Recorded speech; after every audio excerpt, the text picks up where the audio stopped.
Hello friends, मैं रुपेश जैन एक बार फिर से आप सभी का आनंद सागर लर्निंग क्लासेस में स्वागत करता हूं। फ्रेंड्स, पिछली क्लास में हम सभी ने स्वर संधि के पांचों टाइप्स पर डिटेल से चर्चा की थी और आज हम सभी व्यंजन संधि पर डिटेल से चर्चा करने वाले हैं। फ्रेंड्स, आज हम सभी उन नियमों पर डिस्कशन करने वाले हैं जिससे कि व्यंजन संधि को सॉल्व किया जाता है। और आप यदि चाहते हैं कि मैं इसे ट्रिक से यदि आपको समझाऊं तो आप कमेंट बॉक्स पर जाकर कमेंट करिए। आपकी फरमाइश पर ही मैं वो ट्रिक वाली वीडियो लेकर आऊँगा। लेकिन सबसे पहले आपको ये नियम जानने बहुत ज़रूरी हैं जिससे व्यंजन संधि को सॉल्व किया जाता है। ठीक है फ्रेंड्स, तो आज हम कुछ नियमों पर चर्चा करने वाले हैं। तो पहला नियम क्या बोलता है कि किसी भी वर्ग का पहला वर्ण, किसी भी वर्ग का पहला वर्ण हो और उसके बाद में कोई भी स्वर या व्यंजन आ जाए तो पहले वर्ण के स्थान पर क्या हो जाता है, तीसरा वर्ण हो जाता है।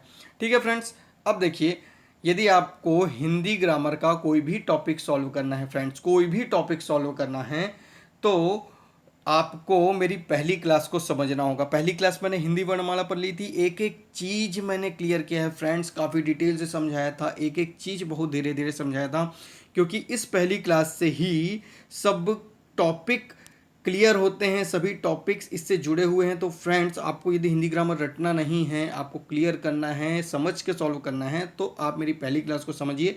देखिए, मैं एक बार फिर से उस पहली क्लास से कुछ चीज़ें लेकर आया हूँ। ये देखिए, व्यंजनों को हमने 5 वर्ग में बांटा था, 5 वर्ग में 5 वर्ण में बांटा था। जैसे क वर्ग में 5 वर्ण है, क ख ग घ अंग, च वर्ग में च छ ज झ ञ, ट वर्ग में ट ठ ड ढ ण, त वर्ग में त थ द ध न और प वर्ग में प फ ब भ म। ठीक है फ्रेंड्स, आप इसे पहली क्लास में देख लेना फ्रेंड्स, मेरा जो पहला वीडियो है उसे देख लेना। ठीक है, देखिए, यदि क्या बोल रहा है कि ये जो पहला वर्ण है, जैसे कि क जो है, यदि इसके बाद में कोई या स्वर या व्यंजन आ जाए तो ये जो क है वो तीसरे वर्ण में बदल जाएगा, मतलब क ग हो जाएगा। उसी प्रकार च ज हो जाएगा, ट ड हो जाएगा। ठीक है फ्रेंड्स, उसी प्रकार त द हो जाएगा और प ब हो जाएगा। ठीक है फ्रेंड्स, था ना बहुत ही आसान। तो आपको ये टेबल याद होना चाहिए। आपको हिंदी वर्णमाला मैंने जिस प्रकार से याद कराया था, जिस प्रकार से समझाया था, आपको वैसे ही समझना है। आपसे सब कुछ बनेगा, एक एक टॉपिक बनेंगे। अब देखिए, इसे एग्जांपल से समझते हैं। मैंने क्या बोला कि पहले वर्ण के बाद, जैसे ये क है, तो क वर्ग का तीसरा वर्ण क्या होता है, क ख ग। मतलब इस दिक धन गज में दिग्गज ना होकर दिग्गज हो जाएगा, मतलब क की जगह में ग आ जाएगा। ठीक है, उसी प्रकार ये देखिए, च वर्ग का जो तीसरा वर्ण होता है अच धन अंत, तो जो च वर्ग का जो तीसरा वर्ण होता है वो क्या होता है, च छ ज।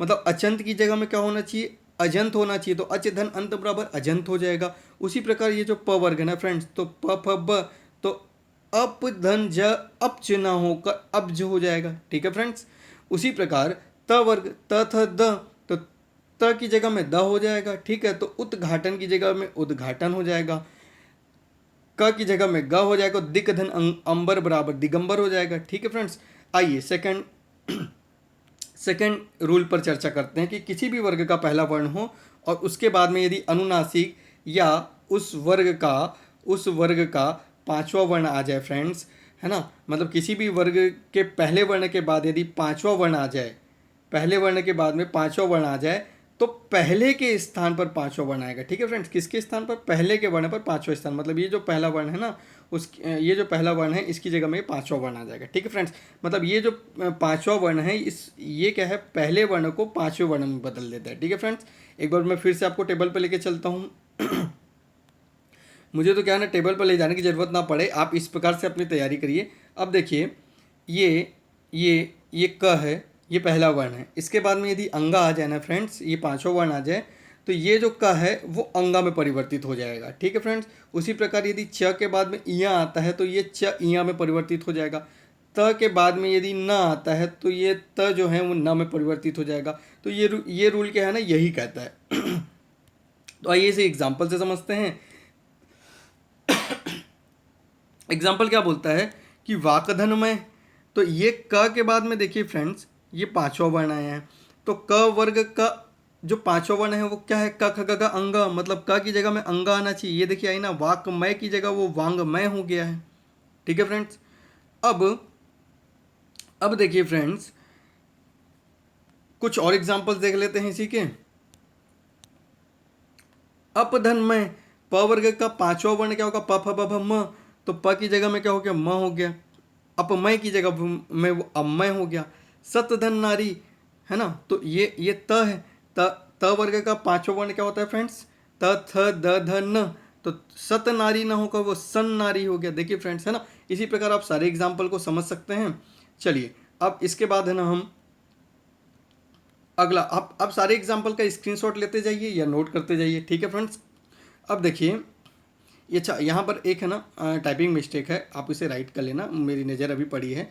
ये देखिए तद धन में, वो तद नहीं होगा फ्रेंड्स, वो तत् होगा, क्योंकि पहला वर्ण बोला है, ठीक है। तो त थ द ध न, तो पहला वर्ण त वर्ग का पांचवा वर्ण क्या हो जाएगा, न, तो तत्मय की जगह वो तन्मय हो जाएगा, ठीक है। उसी प्रकार उत्धन्नति बराबर उन्नति और उत्धन्नयन बराबर उन्नयन, मतलब त वर्ग का पांचवा वर्ण न होता है, इसलिए त की जगह में न होते जा रहे हैं, ठीक है फ्रेंड, क्लियर है।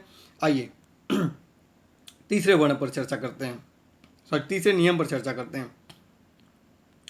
म, यदि आखिरी में म आए, पहले शब्द के आखिरी में म आए और उसके बाद कोई भी वर्ग का कोई भी व्यंजन हो, ठीक है फ्रेंड्स, म के बाद में कोई भी व्यंजन आ जाए तो उसी वर्ग का अंतिम वर्ण या अनुस्वार आता है। मतलब यदि म के बाद में कोई भी व्यंजन आए तो ये जिस वर्ग का व्यंजन है इस वर्ग का अंतिम वर्ण यहाँ पर आ जाएगा, ठीक है फ्रेंड्स। मतलब कि आप देखिए, आप इसे एग्जाम्पल से समझिए, ये म आया, परम में आखिरी में म आया, उसके बाद में तू आ गया, मतलब त आया, ठीक है। अब त वर्ग का आखिरी वर्ण क्या है, त थ द ध न, ठीक है, तो ये परम तू की जगह परंतु हो गया, ठीक है फ्रेंड्स। उसी प्रकार और एग्जाम्पल लेते हैं, ठीक है। ये देखिए सम, म आया, धन बंध, संबंध, ठीक है। अब आप देखिए ब कौन से वर्ग का है, प वर्ग का है, प फ ब, प फ ब भ म, मतलब पांचवा वर्ण क्या है, म है, तो ये संबंध। अब आप देखिए, मैं इसे चाहे संबंध ऐसे लिखूं फ्रेंड्स, ठीक है, मतलब ये मैं आधा म लिखूं, ठीक है, संबंध में वो म आ रहा है, या तो मैं इसे अनुस्वार की सहायता से, देखिए मैंने नियम में अनुस्वार भी लिखा हुआ है, ठीक है, पांचवा वर्ण या अनुस्वार। आप म का प्रोनाउंसिएशन यहाँ पर अनुस्वार मतलब कि इस बिंदी से भी कर सकते हैं, ठीक है फ्रेंड, आया क्लियर में, कोई भी डाउट नहीं है ना आप। चलिए अब आगे बढ़ते हैं। अब देखिए सम धन धी, अब ये जो धी है त थ ध, मतलब कि ये त वर्ग का है, मतलब न आना चाहिए, ठीक है फ्रेंड्स। अब मैं संधि को यहाँ पर फिर से दो प्रकार से लिखता हूँ, या तो न आएगा, त वर्ग का आखिरी वर्ण क्या है, न आएगा, आधा न आया यहाँ पर संधि, ठीक है फ्रेंड्स। या तो मैं इसे अनुस्वार की सहायता से लिख सकता हूँ, अनुसार ये यहाँ पर क्या है ना, आधा न का उच्चारण करेगा, ठीक है फ्रेंड्स, क्लियर है। उसी प्रकार देखिए सम्मति, अब म वर्ग का अंतिम वर्ण क्या है, प फ ब भ म, ठीक है, ये प वर्ग का अंतिम वर्ण म ही है, तो सम्मति हो जाएगा, ठीक है फ्रेंड्स। चलिए अगला रूल देखते हैं। चलिए म आए, देखिए फिर से मैं एक बार फिर से म वाला एक बार फिर से रूल लेकर आ रहा हूँ। उस समय म था, दूसरा रूल था, इस बार यदि म के बाद य र ल व, मतलब अंतस्थ का कोई भी वर्ण, अंतस्थ में क्या आता है, य र ल व आता है, आपको पढ़ाया था मैंने हिंदी वर्णमाला में। या फिर उस्म आए, उसमें भी आपको पढ़ाया था, उसमें में ये चार वर्ण आते हैं, श श स ह, मतलब शक्कर का श, षटकोण का श, सरोता का स और ह, ठीक है। अंतस्थ या उस्म का कोई भी वर्ण है म के बाद में, तो म की जगह में अनुस्वार हो जाएगा, मतलब ऊपर में बिंदी लग जाएगी, जहाँ पर म है ना वहाँ उस म की जगह में बिंदी लग जाएगी ऊपर में, ठीक है फ्रेंड्स, अनुस्वार बोलते हैं इसे। अब देखिए एग्जाम्पल ले लें, सम आखिरी में म आया, अब ये क्या बोल रहा है, योग बोल रहा है, या आया, देखिए अंतस्थ आया, या आया यहाँ पर, तो इस म की जगह में क्या हो जाना चाहिए, बिंदी हो जाना चाहिए फ्रेंड्स, इस म की जगह में। तो मैं है ना अब इसे समयोग नहीं लिखूंगा फ्रेंड्स, मैं इसे समयोग नहीं लिखूंगा, ठीक है, मैं इसे संयोग लिखूंगा, ठीक है फ्रेंड्स। ये जो म है वो एक बिंदी में बदल गया, ठीक है, ये जो म है वो बिंदी में बदल गया, क्लियर हुआ फ्रेंड्स? चलिए उसी प्रकार हम म को अनुस्वार में बदलते जाएंगे, बिंदी में बदलते जाएंगे। अब देखिए किम धन कर, ठीक है फ्रेंड्स। अब देखिए ये जो म है वो बिंदी में बदल गया, किंकर हो गया। उसी प्रकार सम धन से संशय, ठीक है फ्रेंड्स, ये जो म है वो अनुस्वार में बदल गया। इसी प्रकार सम धन लाभ, ठीक है फ्रेंड्स, संलाप, ठीक है, ये अनुस्वार में बदल गया। था ना बहुत ही आसान। चलिए अब अगले नियम पर चर्चा करते हैं। देखिए फ्रेंड्स नियम बहुत सारे हैं हमको है ना, हमको बहुत तेज़ी के साथ पढ़ना पड़ेगा, और वैसे भी बहुत ही आसान है। मैं जिस ढंग से आपको समझा रहा हूँ ना, बहुत आसानी से आपको समझ में आएगा, आप कभी नहीं भूलेंगे। इन नियमों को बस ध्यान में रखना, सभी क्वेश्चन व्यंजन संधि के आपके बनेंगे। और ये सभी और मैंने वो सभी एग्जाम्पल लिए हैं जो एग्जाम्स में आते हैं, मतलब एग्जाम में यही क्वेश्चन आएंगे, ठीक है फ्रेंड्स। अच्छा चलिए नियम देखते हैं। स्वर, अब स्वर के बाद में यदि छ आता है, स्वर में भी कौन सा स्वर, सिर्फ ये 11 स्वर होते हैं, उस 11 में से ये पहले 6 स्वर अ ई उ। इस 6 स्वर के बाद में यदि छतरी का छ आता है, ठीक है, यदि छ व्यंजन आता है तो दोनों के बीच में आधा च लग जाता है, ठीक है फ्रेंड्स। यदि अ ई उ मतलब इस 6 स्वर के बाद में यदि छतरी का छ आता है तो इस स्वर और छ के बीच में आधा च लग जाता है। जैसे कि ये देखिए स्व में क्या है, अ है, स्व में क्या है, अ है, और उसके बाद में छ है, ठीक है। तो इन दोनों के बीच में क्या आ जाएगा, स्वच्छंद ना होकर आधा च आना चाहिए, तो ये स्वच्छंद, देखिए आधा च बीच में आया। उसी प्रकार ई आ रहा है, री में ई आ रहा है, परी, तो उसमें ई स्वर आ रहा है, तो परी धन, ये देखिए छ आ रहा है, परिच्छेद ना होकर वो परिच्छेद हो जाएगा, आधा च लगा बीच में। उसी प्रकार आ स्वर के बाद में छ आया तो बीच में आधा च आ गया, आच्छादित, ठीक है फ्रेंड्स। उसी प्रकार अनुधन क्षण, ठीक है फ्रेंड्स, तो ऊ स्वर आ रहा है इसमें, अनु में ऊ स्वर आ रहा है, उसके बाद छ आ रहा है तो अनुच्छेद, ठीक है। बहुत ही प्यारे प्यारे एग्जाम्पल है फ्रेंड्स, इसके बाहर का कुछ भी नहीं आएगा। प्रतिधन छाया, ई, प्रति में ई और उसके बाद छ, तो प्रतिच्छाया हो गया। देखिए फ्रेंड्स है ना, तो इतने अच्छे अच्छे एग्जाम्पल हैं कि इसके बाहर से आपको कुछ भी नहीं पूछ सकता, ठीक है फ्रेंड्स। अब है ना, अब अगले रूल में आते हैं जल्दी से इसे भी देखते हैं। अब थोड़ा अलग देखते हैं, ये री ऋषि वाला आ गया है, री आ गया, आधा रा आ गया, आधा शक्कर का सा आ गया, ठीक है फ्रेंड्स।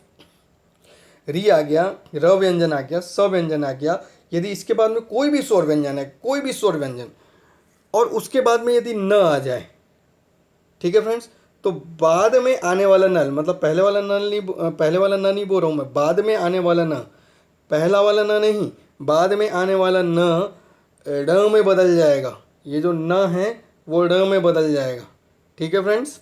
चलिए इसे समझते हैं। जैसे देखिए री आ गया, री के बाद में सीधे सीधे न आ गया, तो ये जो न है वो ड में बदल जाएगा, तो ऋण हो जाएगा, री धन न बराबर ऋण न होकर, ये देखिए फ्रेंड्स, ये ऐसे ऋण नहीं होगा, बल्कि ये इस प्रकार से ऋण हो जाएगा, ठीक है फ्रेंड्स। अच्छा और एग्जांपल देख लेते हैं। शोध धन, ठीक है फ्रेंड्स, शोध धन, ठीक है, शोध धन अन्न बराबर शोधन, प्रधन नाम, ये देखिए प्र में क्या छुपा हुआ है, र छुपा हुआ है फ्रेंड्स, ठीक है, और उसके न आ गया है, तो प्रधन नाम बराबर प्रणाम, अड़ा हुआ है न की जगह में, वीर राया, वीर धन अंगना, ठीक है फ्रेंड्स। मतलब ये जो न है, देखिए कोई भी स्वर है, र के बाद में कोई भी स्वर है या व्यंजन है, यहाँ पर आया है, हमको उससे कोई मतलब नहीं, लेकिन यदि उसके बाद में ना आता है तो वो ना में बदल जाएगा, तो वीरांगना हो जाएगा, वो वीरांगना नहीं वीरांगना हो जाएगा, ठीक है। जो लोग गलती करते थे वो इन चीज़ों को समझ लें फ्रेंड्स, ठीक है। आपको अब गलती नहीं करनी, आगे से आपको न नहीं लेने हैं, वहाँ पर आपको न बनाना है, ठीक है। अब देखिए फिर से मैं स्वर वाले में अ वाले में वापस आ रहा हूँ, ठीक है। अ के और भी व्यंजन संधि के नियम है, ये देखिए अ से भिन्न स्वर, अ से कोई भी भिन्न स्वर हो, मतलब अ और अ स्वर को आप छोड़ दें तो उसके अलावा आपके पास कौन कौन से स्वर आते हैं फ्रेंड्स, 11 स्वर होते हैं। ये देखिए अ के अलावा आपके पास ई उ ए ओ और री। ठीक है, ये आपके 9 स्वर और आते हैं फ्रेंड्स। तो उसने यही बोला कि आ के बाद में के अलावा और कोई भी स्वर आए, के अलावा और कोई भी स्वर आए और उसके बाद में शरोता का स आए, शरोता का स व्यंजन आए, तो इस स की जगह में षटकोण का स हो जाता है फ्रेंड्स। सरोता की श की जगह में षटकोण का स आ जाता है, स व्यंजन की जगह में श व्यंजन आ जाता है फ्रेंड्स। ठीक है, अब इसे एग्जाम्पल से समझते हैं। देखिए, के अलावा मतलब वी ई आया, इसमें के अलावा ई स्वर आया। उसके बाद में देखिए सरोता का सा है तो विषम की जगह में ये षटकोण का श तो विषम हो गया फ्रेंड्स। ठीक है, अब देखिए सुधन समा ऊ स्वर है, ऊ स्वर है। उसके बाद में ये सरोता का सा आया तो सुधन समा बराबर, ये देखिए हमने षटकोण का सा कर दिया, सुषमा हो गया, सुषमा हो गया। ठीक है फ्रेंड्स, अभिधन से ई स्वर, उसके बाद सरोता का सा तो अभिषेक हो गया। ठीक है फ्रेंड्स, अच्छा, निधन सिद्ध बराबर निषिद्ध हो गया, निधन सेद बराबर निषेध हो गया, सुधन सुप्ति बराबर सुषुप्ति हो गया। ठीक है फ्रेंड्स, चलिए अब आगे बढ़ते हैं। अच्छा, अब फ्रेंड्स अब देखना, मैं है ना त और द वाले बहुत से नियम बताने वाला हूँ। त और द के बहुत से नियम है फ्रेंड्स, 5 से 6 नियम है, उससे भी ज़्यादा है। मैं बहुत ही इम्पोर्टेंट त द के नियम बता रहा हूँ।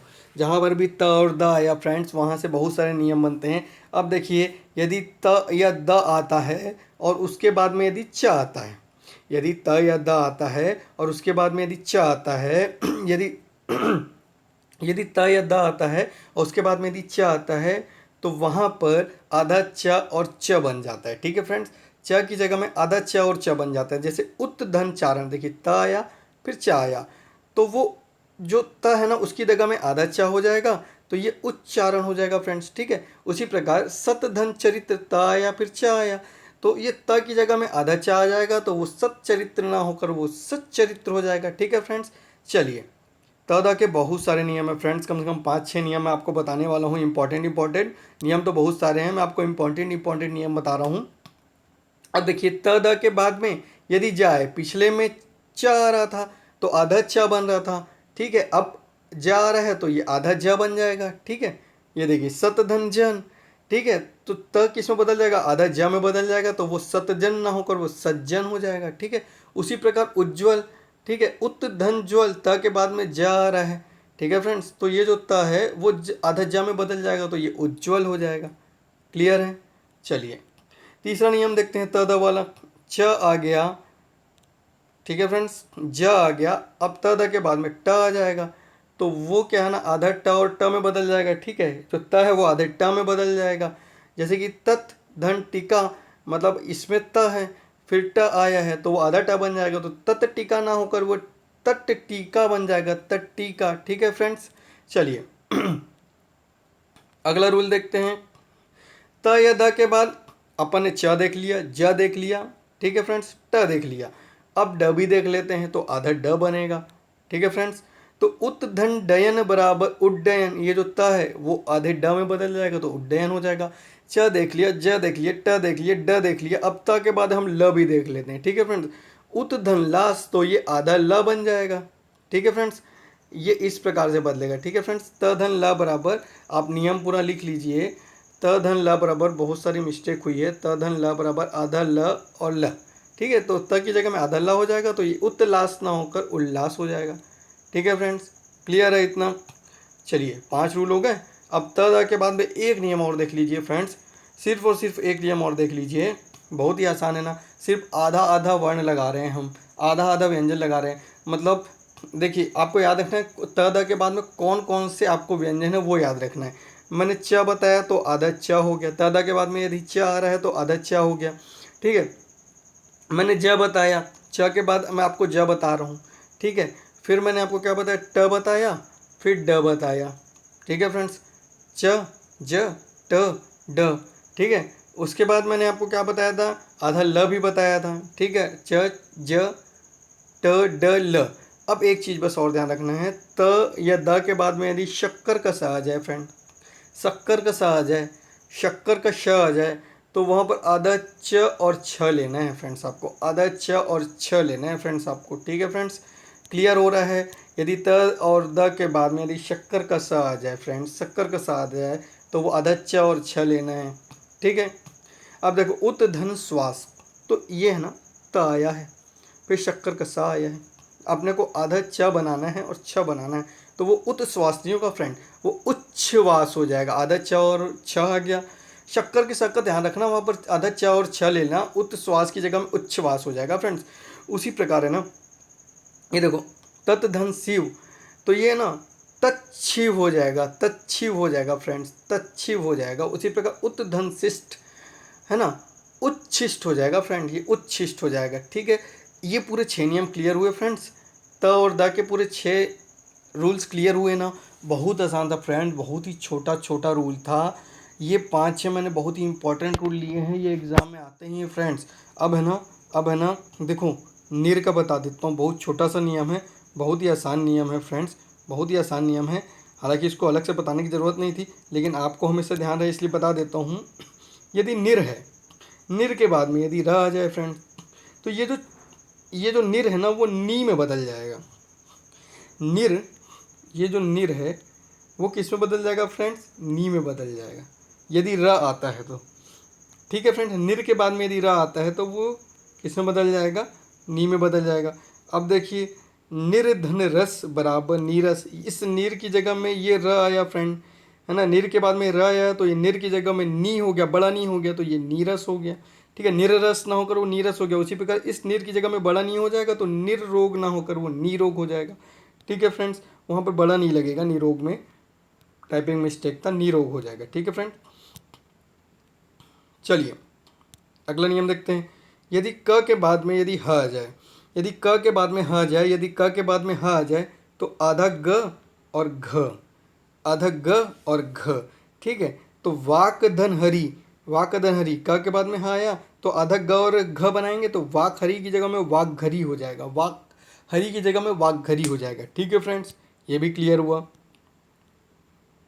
चलिए अब देखते हैं अगला रूल, देखते हैं व्यंजन के बाद। देखिए किसी भी व्यंजन के बाद यदि कोई भी स्वर आ जाए, किसी भी व्यंजन के बाद यदि कोई भी स्वर आ जाए तो वह पूर्ववर्ती व्यंजन की मात्रा बन जाती है। ठीक है फ्रेंड्स, तो वह पूर्ववर्ती व्यंजन की मात्रा बन जाती है। देखिए ये जो सम्य में जो यह है वो व्यंजन है, तो अंतस्थ व्यंजन है। उसके बाद में इच्छा, बड़ा ई एक स्वर है, तो वहाँ पर बड़ी ई की मात्रा, बड़ा ई की जगह में बड़ी ई की मात्रा लग गई तो वो समीक्षा हो गया। उसी प्रकार ये र क्या है ना, व्यंजन है, और ये ऊ क्या है, स्वर है। ठीक है फ्रेंड, तो ऊ की जगह में बड़े ऊ की सॉरी छोटे ऊ की मात्रा लगी है, छोटा ऊ है तो छोटा ऊ की मात्रा लगी, तो निरुद्यम में निरुद्यम हो जाएगा। ठीक है फ्रेंड्स, चलिए अब मैं आपको है ना न का लोप बताता हूँ, न का लोप बताता हूँ, न का लोप कैसे होगा फ्रेंड। ठीक है, देखिए आत्मन धन विश्वास बराबर आत्मविश्वास, ये एग्जाम्पल आप रट लेना। कुछ शब्द आपको रटने हैं, जैसे आत्मन आपको रटना है। ठीक है फ्रेंड, पक्षिन आपको रटना है। उसी प्रकार कुछ शब्द मैं आपको और बता रहा हूँ फ्रेंड्स, ये जो शब्द है ना आपको रटना पड़ेगा, ये शब्द आप रट लो, है ना, क्योंकि इस शब्द के बाद में इस शब्द से क्या है ना न का लोप हो जाता है। जैसे आत्मन धन विश्वास बराबर आत्मविश्वास हुआ, आत्मन विश्वास नहीं हुआ, वो आत्मविश्वास हुआ। अच्छा, यहाँ पर पक्षी राज होना था तो ये पक्षी राज हो गया, न का लोप हो गया। ठीक है फ्रेंड्स, उसी प्रकार कुछ और वर्ण हैं जिससे कि क्या है ना न का लोप होता है। जैसे युवन, युवन से न का लोप होता है तो युवन अवस्था बराबर युवन धन अवस्था बराबर युवा अवस्था हो जाएगा। प्राणीन, प्राणीन से न का लोप होता है तो प्राणीन धन मात्र बराबर प्राणी मात्र। ठीक है, राजन धन गृह बराबर राजगृह, योगिन धन ईश्वर बराबर योगीश्वर, आत्मन धन हंता बराबर आत्महंता, और मंत्री धन मंडल बराबर मंत्रिमंडल। आपको ये है ना फ्रेंड्स 8, 9, 10 शब्द आपको रटने हैं, युवन, प्राणीन, पक्षिन, राजन, ठीक है, आत्मन, मंत्रीन, योगिन, आत्मन। ठीक है फ्रेंड्स, ये सब आपको शब्द रटने हैं। इसके बाहर से ना का लोप वाला कुछ भी नहीं पूछेगा। केवल और केवल ये आपको 7 शब्द रटने हैं। कौन कौन से शब्द 7 शब्द रटने हैं? आत्मन, पक्षिन, युवन, प्राणीन, राजन, योगिन और मंत्रिन। ये 7 शब्द आप रट लेना। इसके बाहर आपको न का लोप वाला उदाहरण नहीं पूछेगा, क्वेश्चन नहीं पूछेगा। ठीक है फ्रेंड्स। अच्छा, इसका न का लोप वाला एक दूसरा टाइप भी होता है। ठीक है फ्रेंड्स, ये 2 एग्जाम्पल आप रट लो। मनस्य से आपका क्वेश्चन बनता है। मनस्य से आपका 2 एग्जाम्पल, और यही 2 एग्जाम्पल आपके एग्जाम में पूछ सकता है यदि यहाँ से पूछा तो। एक तो मनीष, जिसका भी नाम मनीष हो ना, वो अपना एग्जाम अपने नाम की संधि विच्छेद आज अच्छे से क्लियर कर ले। मणिधन ईस नहीं होता, मणिधन ईस वो स्वर संधि वाला इसमें नहीं होगा। ये व्यंजन संधि का एग्जाम्पल है आपका नाम। ये है ना मनस धन ईश, ये है ना सरोता का स है ना, ये व्यंजन के रूप में आएगा। उसके बाद में ई क्या है? ये स्वर आएगा, बड़ा ई स्वर आएगा, तो ये मनीष होगा। ये स्वर संधि का एग्जाम्पल नहीं है। मनीष जो है वो व्यंजन संधि का एग्जाम्पल है। उसी प्रकार मनीष का फीमेल ले लो, मनीषा, तो इसमें सा में आ की मात्रा लगा दो, बाकी तो होना वही है। मनीष धन ईश की जगह मनीष धन ईसा हो गया। ठीक है फ्रेंड्स। तो मनीष और मनीषा को याद कर लो। जिसका भी नाम मनीष है और जिसका भी नाम मनीषा है, वो अपने नाम का आज संधि विच्छेद समझ लो। मैंने अपनी क्लास में बता दिया है ना। ठीक है। अब कमेंट सेक्शन में मनीष और मनीषा नाम के लोग कमेंट सेक्शन में जाके बताना कि आपको इससे पहले अपने नाम का संधि विच्छेद मालूम था कि नहीं मालूम था। चलिए, अब है ना, जिस प्रकार हमने न का लोप किया, न को गायब किया, उसी प्रकार अब हम र को भी गायब करने वाले हैं। अब र का लोप कैसे होता है, र को हम गायब कैसे करते हैं, 1-2 नियम है, इसको समझ लेते हैं। इसके लिए आपको 2 शब्द रटने पड़ेंगे। उसमें मैंने आपको 7 शब्द रटवाए थे ना, इसमें आप है ना 2 शब्द रट लीजिए। अच्छा, 7 के अलावा 1 शब्द और रटवाया था, मनस। मनस भी रटवाया था। टोटल मिला के 8 शब्द रटवाए थे। आत्मन, प्राणीन, पक्षीन। इसी प्रकार से मैंने आपको मनस करके 8 शब्द रटवाए थे। उसी प्रकार है ना, इसमें दूर और निर, दूर और निर, दूर और निर, ये 2 शब्द रट लो यदि आपको र का लोप करना है तो। ठीक है फ्रेंड्स। दूर और निर, ये आपको 2 शब्द रटने पड़ेंगे। देखिए, दूर या नीर के बाद में यदि र आता है तो छोटी न में छोटी की मात्रा जो है वो न में बड़ी की मात्रा बदल जाती है, मतलब नी का नी हो जाता है ना। ये जो निर है ना, इससे ये जो निर है ना, निर में क्या है, छोटी की मात्रा आती है, तो ये जो छोटी की मात्रा है वो बड़ी की मात्रा में बदल जाएगा। ठीक है फ्रेंड्स। यदि निर के बाद में र आता है तो उसी प्रकार जैसे दूर है। ठीक है फ्रेंड्स। इसमें छोटू ऊ की मात्रा आती है द में, तो ये बड़ा ऊ की मात्रा बन जाएगी। ठीक है फ्रेंड्स। यदि दूर के बाद में यदि र आता है तो ये द में बड़ू की मात्रा बन जाएगी, छोटू की मात्रा बड़ा ऊ में बदल जाएगी। ठीक है फ्रेंड्स। अब इसको एग्जांपल से समझ लेते हैं। निर से बना रोग, ये र आया। ठीक है। तो ये बड़ा नी में बदल जाएगा, तो ये नी रोग हो गया। निर की जगह में नी बन जाएगा। ठीक है। उसी प्रकार इस निर की जगह में देखिए फिर से बड़ा नी बना है, तो निर्धन रव बराबर नीरव। नीरव मोदी का नाम सुने हो ना आप लोग। बस आज सबके नाम का संधि विच्छेद आपको मालूम चल रहा है। अच्छा, अभी तक लोग धोखे में रहते थे कि ये स्वर संधि का एग्जाम्पल है। नहीं फ्रेंड्स, ये सब है ना व्यंजन संधि के बहुत से एग्जाम्पल हैं, आपको नहीं मालूम है। आप इसको समझ लो, यही फर्क है स्वर संधि और व्यंजन संधि में। संधि यदि आपको समझना है ना, तो आपको मेरी पहली क्लास समझनी पड़ेगी, पहली क्लास वर्णमाला की क्लास समझनी पड़ेगी। अब देखो, निर का तो मैंने बता दिया, अब दुर का देख लो फ्रेंड्स। दुर्धन राज। ठीक है फ्रेंड्स। दुर्धन राज बराबर बड़ा वो हो जाएगा, तो ये दुराज हो जाएगा। ठीक है फ्रेंड्स। दुर्धन राज बराबर दुराज हो गया। वैसे निर्धन रिस बराबर नीरस हो गया। ठीक है। अब देखो, र का विसर्ग में परिवर्तन करते हैं अपन। विसर्ग जानते हो ना फ्रेंड्स, विसर्ग मैंने आपको पढ़ाया था। वैसे भी आप लोग जानते हो, ये जो 2 बिंदी लगती है ना, इसे विसर्ग कहते हैं। और विसर्ग का प्रोनाउंसिएशन ह की तरह होता है। जैसे मैंने मन के बाद में यदि विसर्ग लगा दिया तो उसे मैं मनः पढ़ूंगा। पय के बाद में यदि मैं विसर्ग लगा दिया तो उसे पयः पढ़ूंगा। तो मनः कामना, पयः पान, इस प्रकार के एग्जाम्पल मैंने आपको बताए थे, याद आ रहा होगा। चलिए, अब र का हम क्या है ना विसर्ग में परिवर्तन करते हैं। इसके लिए भी आपको मैं है ना 2 शब्द रटवा रहा हूँ। ठीक है फ्रेंड्स। ना के लोप में मैंने आपको 8 शब्द रटवाए थे। आत्मन, प्राणीन, मनस, पक्षीन। ठीक है। ऐसे करके मैंने 8 शब्द रटवाए थे। उसी प्रकार मैंने र के लोप में आपको क्या है ना 2 शब्द रटवाए थे, दूर और निर। ठीक है। उसी प्रकार यदि आपको र का विसर्ग में परिवर्तन करना है तो फिर से आप 2 शब्द रटना, एक तो अंतर और एक पुनर। एक अंतर और दूसरा पुनर, एक अंतर और दूसरा पुनर, एक अंतर और दूसरा पुनर। यदि इन उपसर्गों के बाद, मतलब ये पहले होंगे, उपसर्ग मतलब पहले आएंगे। ठीक है। जैसे ये अंतर पहले आया, ये एग्जाम्पल में आपके पहले आएंगे, ठीक है। तो अंतर के बाद यदि कोई भी अघोष ध्वनि आती है, अब अघोष ध्वनि मैंने आपको बताया था, ठीक है ना, अघोष ध्वनि मैं आपको पहली क्लास में समझा दिया था। तो र विसर्ग में बदल जाता है, ठीक है फ्रेंड्स, र किस में बदल जाता है, विसर्ग में बदल जाता है। अभी एग्जाम्पल देखिए, अंतर्धनपुर, ठीक है, अंतर्धनपुर अघोष ध्वनि में पहला वर्ण आता है, पहला वर्ण आता है, ठीक है ना। तो प पहला वर्ण है, अंतर्धनपुर, तो ये अंतापुर हो जाएगा, अंतर की जगह में अंतः हो गया, विसर्ग लग गया, र हट के विसर्ग लग गया। वैसे अंतरकरण का पहला वर्ण है, ये मतलब अघोष ध्वनि है, अघोष ध्वनि में पहला वर्ण आता है, तो अंतर की जगह में अंत हो जाएगा, विसर्ग लग जाएगा, र का लोप हो गया, विसर्ग में परिवर्तन हो गया, ठीक है। उसी प्रकार मैं ना पुनर वाला भी देख लेता हूँ। ये पुनर्प्रसारण की जगह पुनः प्रसारण हो जाएगा। पहला वर्ण है मतलब अघोष ध्वनि है, ठीक है, पहला वर्ण है मतलब अघोष ध्वनि है। पुनर्धन प्रेषण, ये क्या हो जाएगा, पुनः प्रेषण हो जाएगा।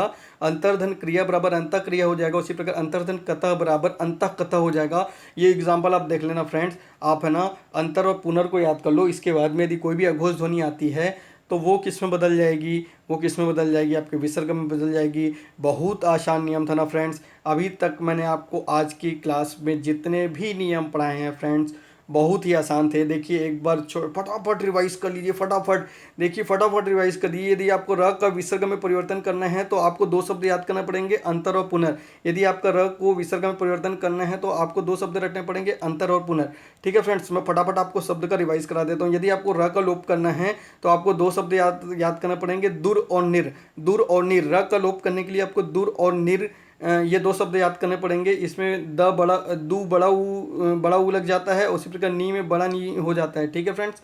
चलिए है ना, चलिए अच्छा, इसके बाद मैं आपको क्या बता रहा था फ्रेंड्स, यदि आपको न का लोप करना है, यदि आपको न का लोप करना है तो आपको है ना 7 वर्ड रटने पड़ेंगे। आपको 7 वर्ड रटने पड़ेंगे। एक आत्मन रटना पड़ेगा, दूसरा पच्छिन रटना पड़ेगा, तीसरा युवन, चौथा राजन, तीसरा युवन, चौथा राजन, पांचवा प्राणीन, छठवा योगिन, सातवां मंत्रिन, ठीक है फ्रेंड्स, ठीक है। पांचवा प्राणीन, छठवा योगिन और सातवां मंत्रिन और आठवां मनस। आठवां जो है वो मनस है, आठवां जो है वो मनस है, ठीक है फ्रेंड्स। आत्मन, मंत्रिन, योगिन, प्राणीन, युवन, राजन, ठीक है, मनस, पक्षिन, इस प्रकार से ये 8 शब्द बताए यदि आपको न का लोप करना है तो, ठीक है फ्रेंड्स। इसके अलावा मैंने तदा वाले बताए थे। तदा वाला भी बहुत आसान है फ्रेंड। तदा वाला आपको याद रखना है, तदा के बाद में च आए तो आधा च लग जाएगा, ज आए तदा के बाद में तो आधा ज लग जाएगा, ठीक है फ्रेंड्स। यदि तदा के बाद में यदि ट आए तो आधा ट लग जाएगा फ्रेंड्स, ठीक है। यदि तदा के बाद में ड आए तो आधा ड लग जाएगा, ठीक है फ्रेंड्स, आधा ड लग जाएगा, ठीक है फ्रेंड्स, है ना। यदि यदि तद के बाद में, यदि तद के बाद में फ्रेंड्स, अच्छा एक चीज़ दो और थे कि यदि ल आ जाए तो वहाँ पर आधा ल लग जाएगा, और यदि शक्कर का सा आ जाए तदा के बाद में फ्रेंड्स तो आधा च और छ लग जाएगा। बहुत ही सिंपल नियम था। रिवाइज हो गया ना फ्रेंड फटाफट। मैंने कितनी जल्दी जल्दी रिवाइज कराया, आपको याद हो गया। अब तो ये आपको याद हो गया होगा, रट गया होगा आपको, ठीक है। और बाकी जो नियम है एक बार आप और रिवाइज कर लेना फ्रेंड्स। बहुत ही आसान है, बहुत ही आसान है व्यंजन संधि। इन नियमों को आप याद कर लीजिए फ्रेंड्स। इससे बाहर का आपको व्यंजन संधि में कुछ भी नहीं पूछेगा फ्रेंड्स, ठीक है फ्रेंड्स। तो आज के लिए इतना ही। अगली क्लास में हम विसर्ग संधि और उसके अलावा बहुत सारे अपवाद हैं जो स्वर संधि, व्यंजन संधि और विसर्ग संधि के नियम से नहीं बनते हैं।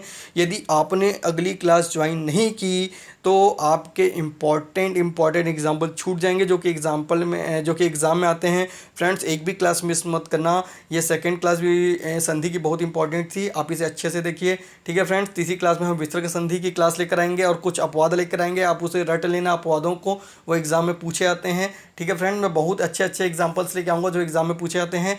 आज के लिए इतना ही फ्रेंड्स। यदि आपको आज की क्लास पसंद आई है तो लाइक कीजिए, ज़्यादा से ज़्यादा शेयर कीजिए, ज़्यादा से ज़्यादा सब्सक्राइब कीजिए। यदि आपको कोई भी डाउट हो तो कमेंट बॉक्स में लिखकर भेज दीजिए, मैं उसे अगली क्लास में समझा दूंगा। यदि आपको किसी भी टॉपिक में, किसी भी विषय में यदि आपको क्लास चाहिए तो आप कमेंट बॉक्स में लिखकर भेज दीजिए, मैं आपको उस टॉपिक पर वीडियो लेकर आऊँगा, ठीक है फ्रेंड्स। आज के लिए इतना ही फ्रेंड्स, ज़्यादा से ज़्यादा लाइक करना।